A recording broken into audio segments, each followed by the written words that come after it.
Сәлеметсіздер ме оқушылар? Бүгінгі жаңа тақырып ондық бөлшекті натурал санға көбейту. Оқу мақсаты ондық бөлшекті натурал санға көбейтуді орындау. Ондық бөлшектерді қалай натурал санға көбейтуге болады? Ол үшін мынадай мысал қарастырайық. Себетте 96 кекс бар.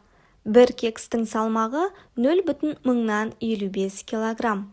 Себеттегі барлық кекстің салмағы қанша? Есептеу үшін алдымен баған түрінде жазайық. Бірінші 6-ға көбейтейік.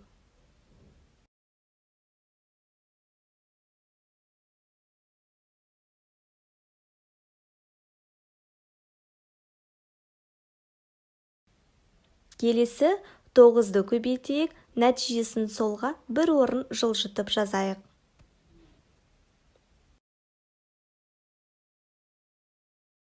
Енді сандарды қосамыз.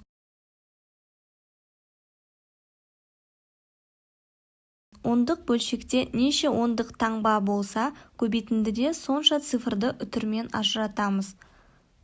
Сонда жауабы себеттегі барлық кекстің салмағы 5,128 килограмм.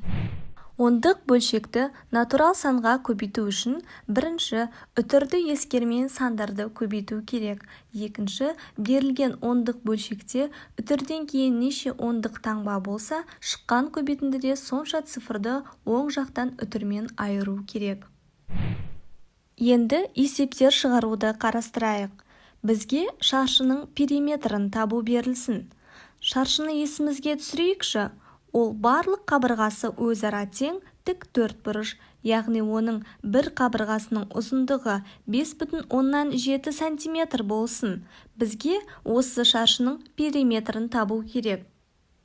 Ал енді есімізге түсірейік. Кез келген шаршының периметрі, егерде бізге қабырғасы А деп берілсе, оның барлық қабырғасы да Аға тең болуы міндетті. Өйткені шаршы ол барлық қабырғасы өзара тең тік төртбұрыш. Онда оның периметрі неге тең? Яғни 4-ті көбейтеміз, бір қабырғасының ұзындығы Аға. 4 көбейту А. Енді бізде берілген есепте бір қабырғасы 5,7-ге тең болса, онда оның периметрін табу үшін қабырғасының ұзындығын 4-ге көбейтеміз. 5,7 көбейтілген 4. Оны баған түрінде жазсақ, 4-ті 7-ге көбейтеміз. 28, 8-ін жазып 2 ойда, 5-ті 4-ке көбейтеміз 20, ойдағымен 22. Үтірімізді айыруды ұмытпайық.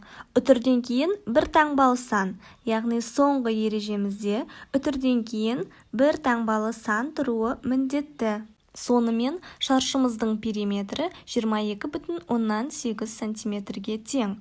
Енді жауабын жазайық. Есептің жауабы берілген шаршының периметрі 22,8 сантиметр. Ал бізге енді шаршы емес тік төртбұрыш берілсе, қалай табамыз? Ол үшін тік төртбұрышты еске түсірейік. Тік төртбұрыштың 2 ұзындығы және 2 ені бар. Есепте ұзындығы 2,6 сантиметр болсын, ал ені 1,4 сантиметрге тең болсын. Тік төртбұрыштың периметрін табуды қарастырайық. Периметрін табу үшін 2 ұзындығы мен 2 ені өзара тең болғандықтан, ұзындығы мен енін қосып, оны 2-ге көбейтеміз. Ал енді баған түрінде қосу амалын еске түсірейік. 2,6 қосылған 1,4. Ондық бөлшекті ондық бөлшекке қосу үшін үтірдің астына түсіруіміз қажет. Енді бағандарды қосайық. 6-ға 4-ті қосамыз 10, 0-ін жазып 1 ойда, 2-ге 1-ді қосамыз 3, ойдағы менен 4. Үтірімізді үтір астына түсіреміз. Сонда жауабы 4 шығады. 2-ні шыққан 4 санына көбейтеміз.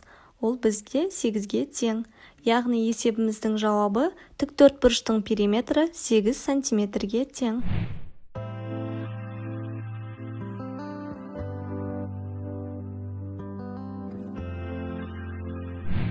Сіздерге бүгінгі өткен тақырып түсінікті деген ойдамын. Сау болыңыздар.